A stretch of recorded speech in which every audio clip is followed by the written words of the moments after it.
Welcome to another episode of Dil Se Stories. We once again have a very special guest, Dr. Pritha Dasmahapatra, all the way from the UK. Welcome. Hello, thank you. Thank you for inviting me to your show. Of course, I've been very intrigued when I learnt about you. And so, before we get started, would you mind introducing yourself to our audience, please? Yes, of course. So my name is Pritha. As you mentioned, I live in London. I work as a doctor here. I am originally from India. That's what everyone keeps asking here, don't they? I'm a Bengali. I belong to Kolkata. That's where I spend most of my life. But for the last many years, I've been living in the UK. So even though medicine is my profession that pays my bills, but my I'm a hobbyist in Indian textiles, and I love to read about them. I visit museums, I do courses. So that's how I have, gathered different information about Indian textiles. Bhishan Bhalo. And I am Thank you. I am Dr. Dhanyavad. Parag. I'm Dr. Parag Bharadwaj, and so today I think you did sell yourself a little bit short because I think you're a lot more than you have a lot more hobbies than just textiles, I right? do have a lot more hobbies. I've got my fingers in too many pies, and people find it difficult to classify me into one.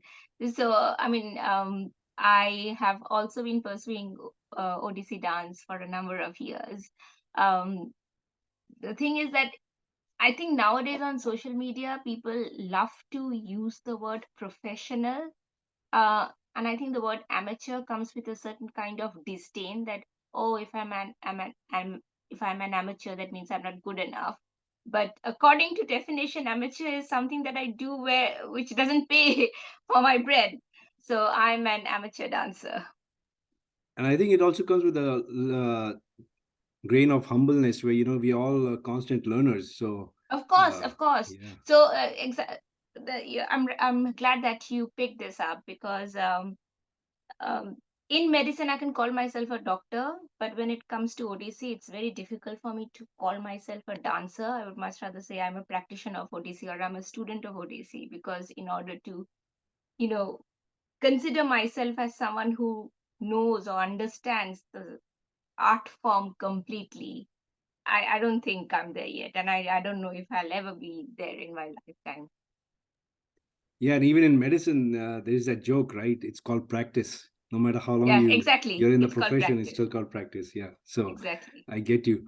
And thanks for sharing all that information. So I am just fascinated because I am an amateur or amateur when it comes to my knowledge of my knowledge of clothing and textiles.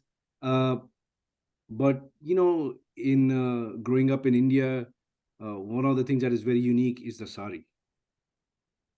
And perhaps I'm biased, but I do find that I find that to be one of the most elegant attire uh, for women. So, can you just walk us through the history? I know there's a mention of the sari in the Mahabharata, There is. and I understand there's so many different types. So how far back can you go to get sort of detailed information as to uh, this particular wardrobe? So we find mention of saris or sari-like garments from ancient texts, and you mentioned Mahabharata. So the word sari itself comes from a Sanskrit word satika, which means, the kind of drapey garment that was used on a female body. And we obviously find female figures in ancient temples wearing drapes that are similar to saris. But the trouble with historical research of Indian textiles is that because of the kind of weather we have, not a lot of textiles have survived. So it's very difficult to actually get physical textiles in order to study them. Unlike, for example, say Egypt, we still find mummies wrapped in linen, but the- it is very rare for any Indian textile to survive.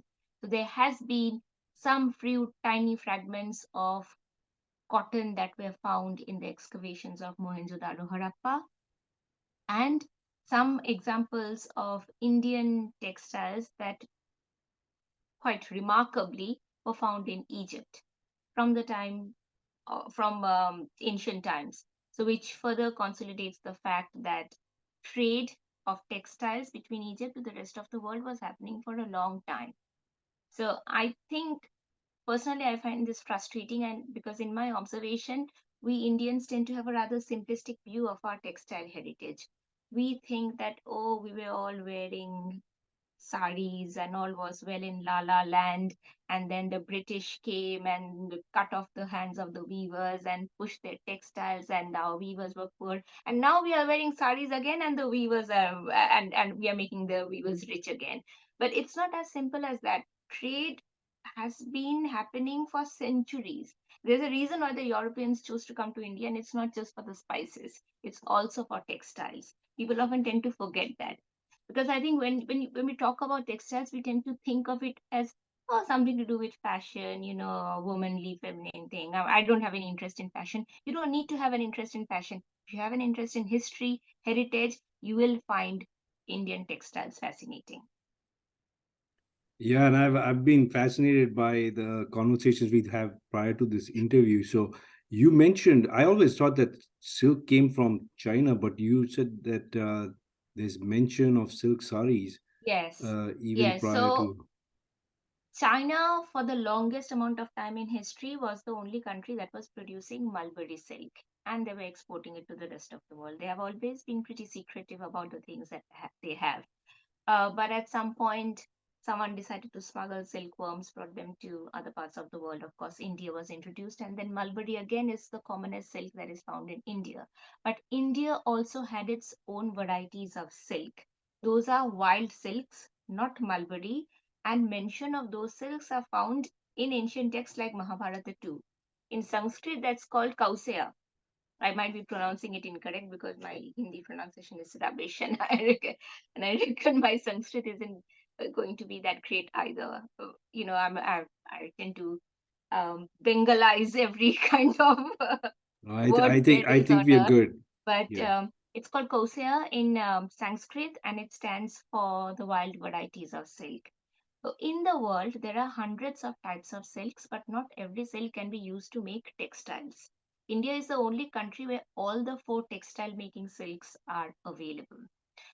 Mulberry has the largest share. We got it from China, and now we grew it in many different parts. Karnataka is the largest producer of mulberry silk as of now. And there are also some silk farms in West Bengal. There used to be quite a bit in Kashmir, but that has sadly um, stopped largely. And then we have the three wild varieties of silk. The most popular among the wild varieties is Tasar, and then we have Eri and Muga from the northeastern belt. Now, when we talk about these different varieties of silk, what do we mean? We mean that these silks are produced from the cocoons of four different silkworms. They all belong to different scientific families, and they feed on leaves of different plants.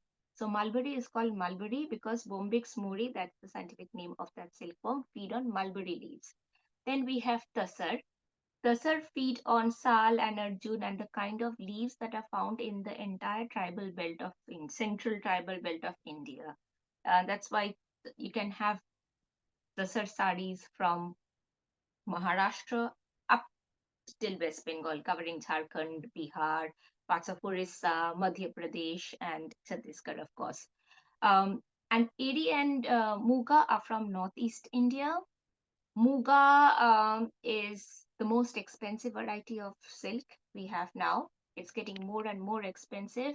Um, and a large part of the reason is because it is very difficult for Muga silkworms to survive, and even with the slightest change in climate, it responds quite adversely. So we are running out of Muga silkworms. The other difference is that mulberry is called a domesticated silk because they are completely manually cultivated. They don't do anything by themselves. They need farmers for every single step. Whereas the wild varieties, the saree and muga, are technically wild, as the name explains. They are supposed to survive outside in the open, but in order to increase productivity, nowadays they are being, semi-cultivated. So the farmers have some contribution in continuing the life cycle, but they cannot entirely be domesticated. They will not be able to survive like that. So these are the four types of silk that are available in India. And then sometimes they are mixed with cotton or maybe some other material to um, give slightly more affordable textile options.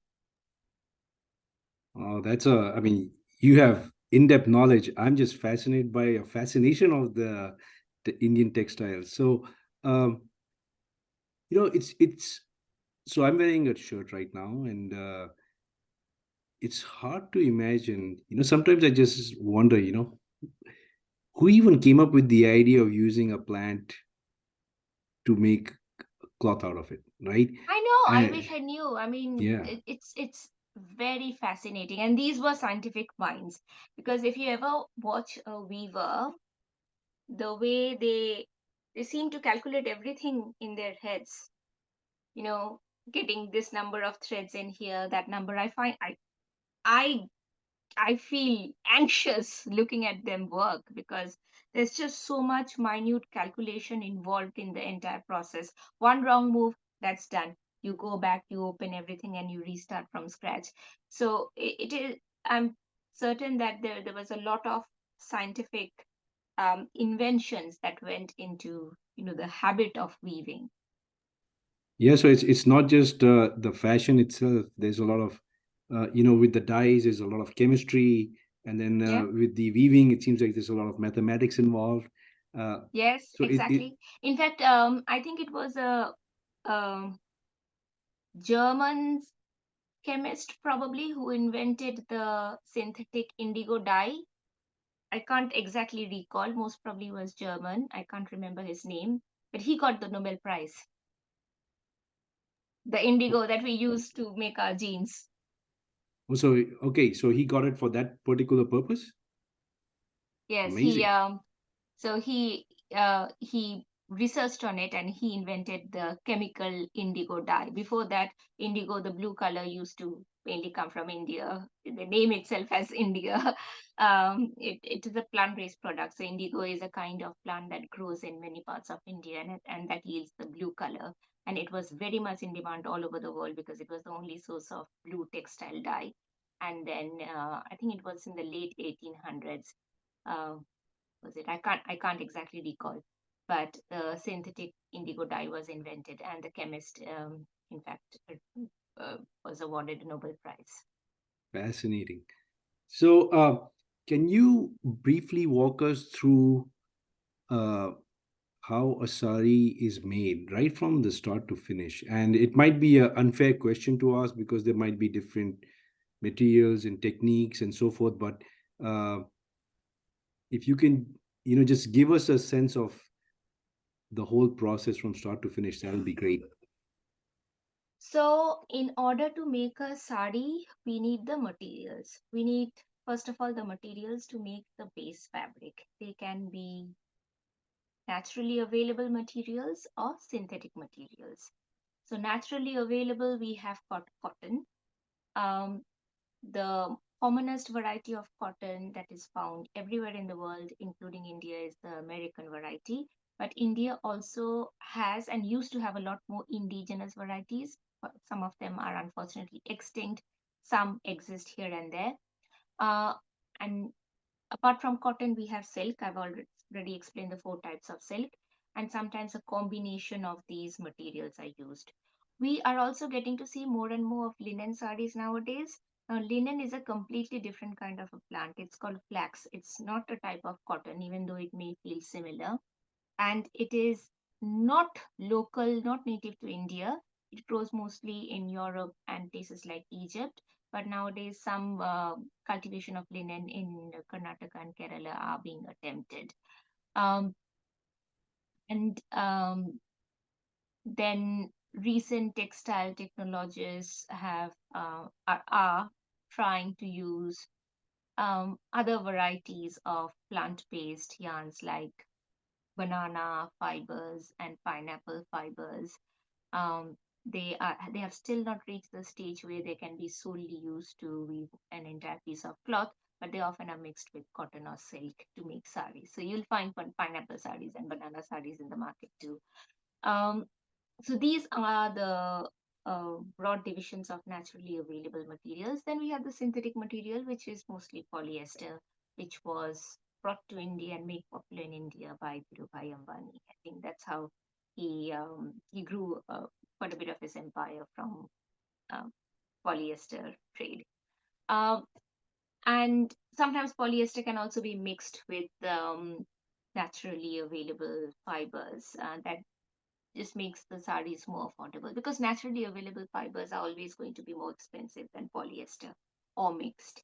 Silk is going to be more expensive than cotton. Muga is going to be more expensive than mulberry. So there's a kind of hierarchy, and and sometimes people just want to mix things up in order to make them more affordable. So these are the materials that are used for the base fabric.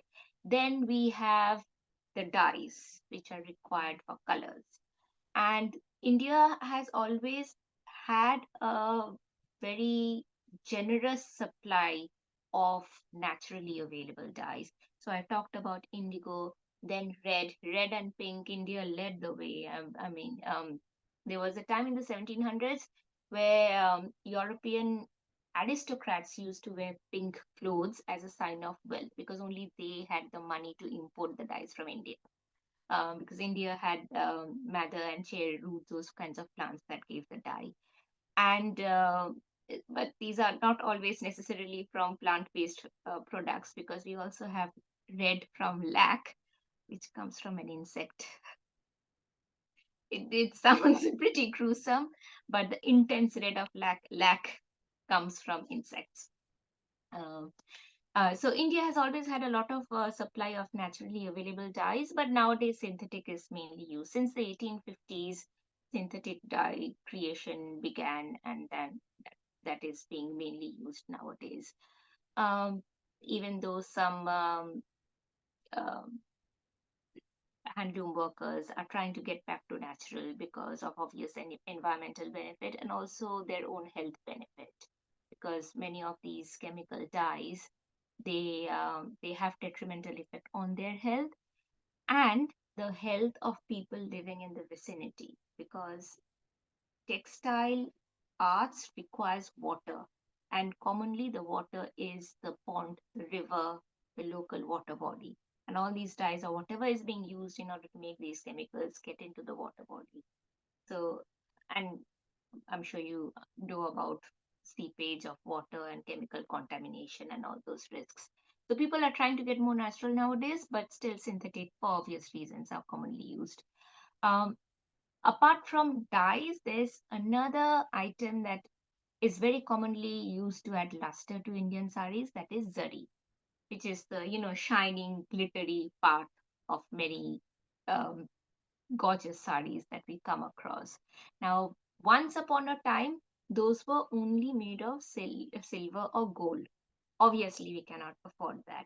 So now what we have, a very limited number of original silver or gold zari, um, and the second grade will be copper, which is coated with silver or gold, and or silk that is coated with silver or gold.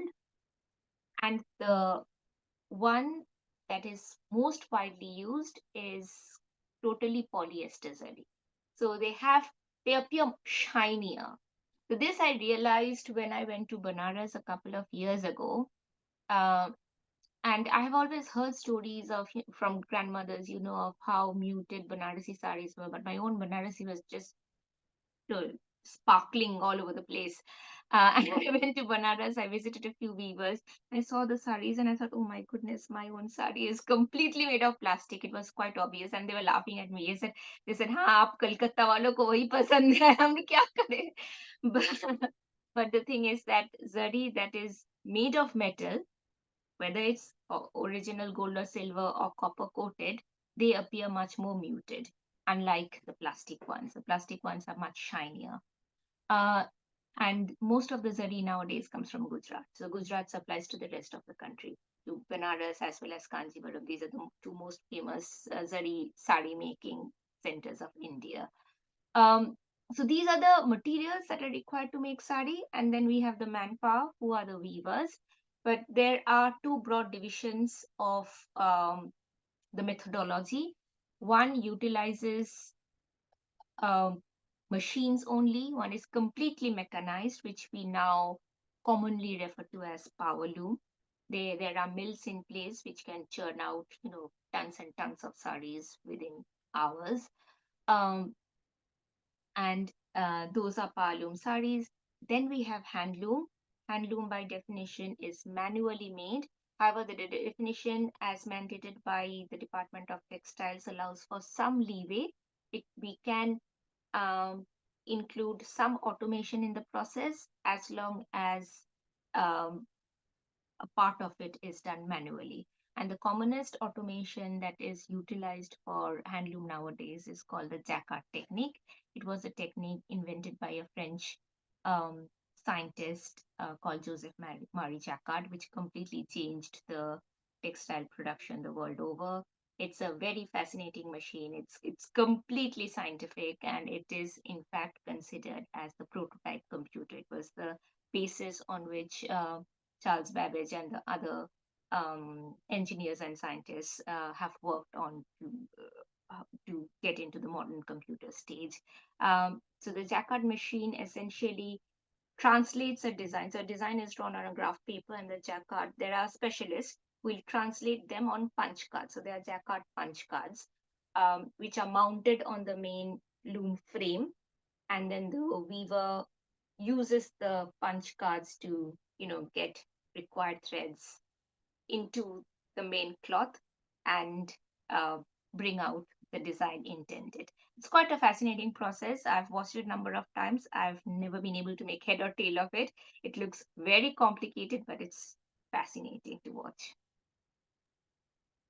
Wow. Because when you pick up the end product, you don't realize all the effort. No, you do not. And yeah. And yeah, as fascinating as jacquard is, the original way of making these in India used to be called the jala or the draw loom, because there would be usually a young boy, because they are smaller in stature and can fit, or like a smallish assistant weaver sitting on top of the loom on a platform and listening to the instructions of the main weaver, the master weaver, and who would release threads accordingly. No punch card, nothing, completely manually. Someone doing it. It's still practiced by very few weavers of these heritage centers like Banaras. But I do not know how they managed to do it, the amount of concentration that must require. Yeah, it's just fascinating. And if you don't mind, I don't mean to put you on the spot, but um, I'm curious, growing up, I mean, you heard that, hey, there are these very special and very nice saris. The material is so fine that you could pass the whole sari through a ring. Uh, I mean, that was sort of like the measure of how great a sari was. Have you heard of it? And what are your thoughts? Yes, so it's interesting that you asked this, because this ring test was mostly associated with the legend of muslin, that it is so thin and so fine that it passes through a ring. Now, at present times, there are at least a million saris which can pass through a ring.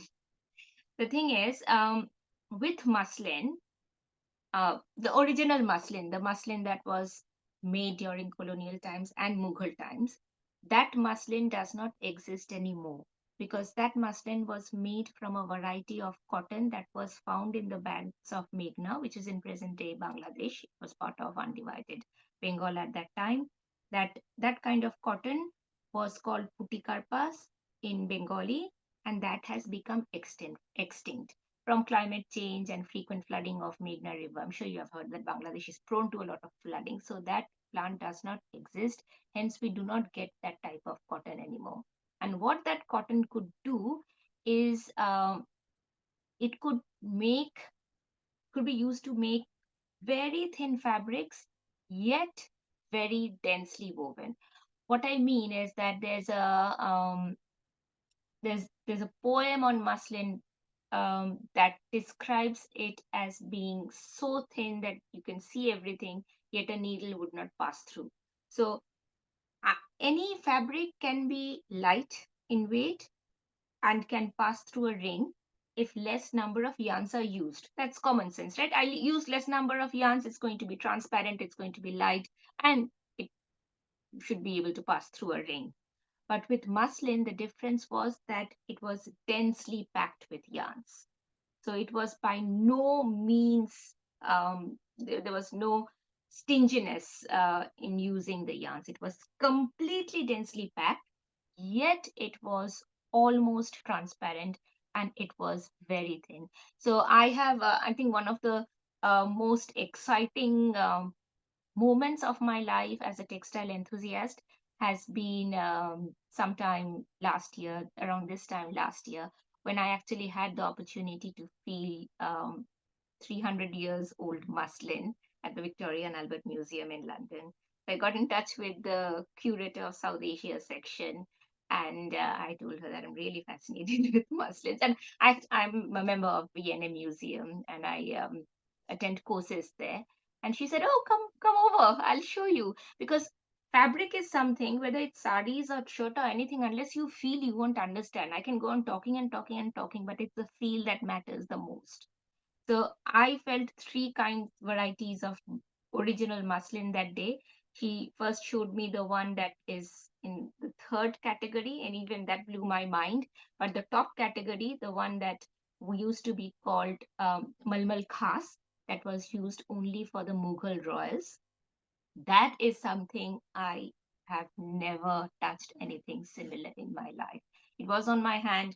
I could hardly feel anything. I thought, oh my goodness, what is this? So that muslin was completely different. But nowadays, what we do is that we reduce the number of yarns, hence, we make them transparent, we make them light, and we pass them through the ring. It has become like a marketing technique. Now, I'm not against marketing, but the historical relevance of ring test was different. Thank you for sharing that. And it seems like the whole craft has gone through a lot of iterations and changes. It has. How much of the traditional aspect is still in existence? Because you've mentioned some of the art forms and some of the products are extinct. So would you say we still have, I mean, is there hope on the horizon that, hey, some of these techniques could be There revived? Or is, but yeah. if you ask for my personal opinion, I would say it's a more theoretical concept now, the original heritage. Um, and there there are limited number of weavers across the country who are trying to hold on to the traditional. Uh, I've talked to some people in Gujarat, Banaras, Kanchivaram, but the market is huge and it's tempting, and these the sarees that will be made using completely um, traditional techniques are going to be very expensive. Let's not kid ourselves. They are going to be very expensive. Whether I'm able to afford it or not is a different story. But they are going to be expensive, and very few people can afford to own them. But the market is huge, Indian market, and it's unfair to expect weavers to only cater to the five people who have access to that kind of resource. For example, I'm sure it's more than five, but I'm just giving a rough number. uh, Having said that, there are weavers, they all are almost generational weavers who want to preserve the original, and there's a market for that too. But the price is commensurate with with the amount of effort that goes into making them. That we have to understand that unfortunately it does not come cheap. It can be slightly cheaper if the government makes some efforts. Now, in every state I've visited, in every weaver center I visited, I've not heard a single weaver say anything nice about any government, whether it's their own state government or the central government. The handloom weavers feel shortchanged. Okay, I'm not trying to put my own observation into this because people may argue I don't live in India, and I accept that argument. But this is what I have heard all these weavers from various parts of India who are under different political parties. It's not even the same, but they feel shortchanged. And I do get that there is a need to propel industrialization, and part of that industrialization is in the textile sector. But according to them, having said that, I have not spoken to any power loom employees, so I don't know things from their perspective. I'm only talking from one perspective. But what they have told me is that a lot of incentive, the power loom people get a lot of incentives like electricity bill cuts, access to funds, things like that, are that they don't have access to, and that makes it difficult. The thing is that, I mean, I've thought about it, and to be honest, these, when you hear of sarees like Banarasi or Patola or Kanjivaram or even Muslin Jamdani, these used to be worn by the royalty. They were never meant for the masses. They were never meant to be cheap. Now we don't have royalty, and I'm a full on Republican. I love that India is a republic, but government has replaced royalty. So the responsibility of government towards it is probably more than what we have right now. Very well put. Thank you. And I want to make sure we get you to your patience, and because you're making time for us. So, two quick questions. Number one, what Yeah. is the typical length of a sari? Well, the typical length varies between 5.5 to 6 yards. Um, and then there are some places in India, like Maharashtra and Tamil Nadu, where their traditional drapes need much longer lengths, so they use 9 yards. But commonly, 5.5 meters you'll find in most sari descriptions. Fascinating. And just going back about the you mentioned that the use of gold and silver. I have held saris which are very light, and I actually have had the fortune when I was a kid to actually hold a sari that had gold in it. It was quite heavy, and so I was like, in my mind, I was sympathizing with whoever had to wear it, because it was. I've never touched any sari with pure gold or zari. The maximum I've gone to is copper coated. But I can imagine if it contains real gold, it is going to be very heavy. So on that note, what's your favorite kind of sari? Hmm. Well, there are two kinds of saris that actually compete with each other to be my favorite. That's Banarasi and Kanjivaram. For the longest time in my life, I was convinced that it's Kanjivaram because Rekha is my personal inspiration when it comes to saris. So Rekha and her Kanjivaram actually pushed me towards saris more. But then after visiting Banaras, I think Banaras is giving Kanjivaram a close competition to be my favorite. All right. So I hope we'll have you back to talk about the war or clash of the saris between the two, and as to why, how one is different from the other. I think that'll be Sure, sure, sure. interesting because I have heard of Kanjivaram. I have not heard much about the Banaras. So if you wouldn't mind coming back and shedding some more light, and not only that, but also some of the other things you do in your free time when Sure, you're it'll not be my practicing pleasure. medicine. So thank you so much, and it's been an enlightening session, and we look forward to having you back. Thank you so much. Thank you for having me. Have a nice day.